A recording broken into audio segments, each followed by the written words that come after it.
Manufactured from 6061 aluminum and feature a turnbuckle design that allows each arm to be lengthened or shortened as needed to restore proper suspension geometry on a lowered Porsche, the Rennline tie rod upgrade kit is a great choice for your car. A number of spacers are also included and can be added or removed according to the level of the tie rod for your vehicle-specific ride height. The FK Teflon-lined rod end bearings ensure precision handling and lock in your car's alignment setting, ensuring predictable cornering under all conditions. The outer tie rod connects to the inner tie rod, green arrow, via an adjustable screw-in fitting, and the front of the wheel carrier via a ball joint, red arrow. The outer tie rod, blue arrow, connects to the inner rod, which attaches to the steering rack, red arrow. There is a plastic air diverter that the rods go through.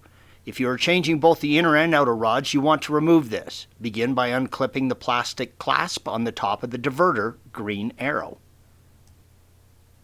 Release the plastic clips on the back of the diverter that connect it to the diagonal arm and indicated by the red arrows. You can now remove the diverter from the arm. This image shows the joint between the outer rod, red arrow, and the inner, blue arrow. Use an 18mm wrench and remove the nut on the top of the ball joint, red arrow. If the ball joint spins while attempting this, you can insert a T30 torque into the top of the ball joint to stop it from spinning, blue arrow. Use a ball joint separator or spreader and separate the ball joint from the wheel carrier.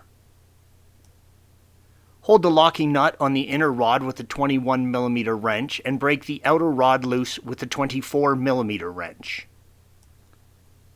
If you are not replacing the inner rod, leave the nut where it is, and that will help you get close when installing the Rennline rod. You're going to have the alignment redone on the car anyways, but you'd like it close so you can drive it to the alignment shop. Assemble the end of the rod with the S42 smaller bushing on the lower section of the hem joint and the SO3 bushing on the top. Make sure the tapered sleeve is seated facing in the right direction. The washers, red arrow, will be added or subtracted to eliminate bump steer. Measure the length of the factory rod and set up the Rennline rod so that it is close in length.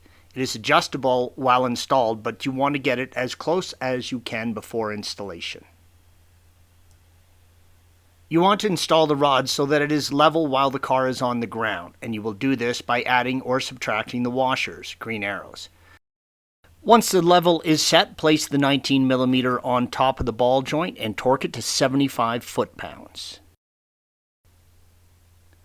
With the Rennline tie rod installed, you can adjust it using the turnbuckle, red arrow, and lock it in place at the ball joint end, green arrow, and the inner end, blue arrow.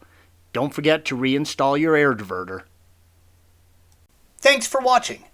Be sure to subscribe to our channel and check out another video in this series.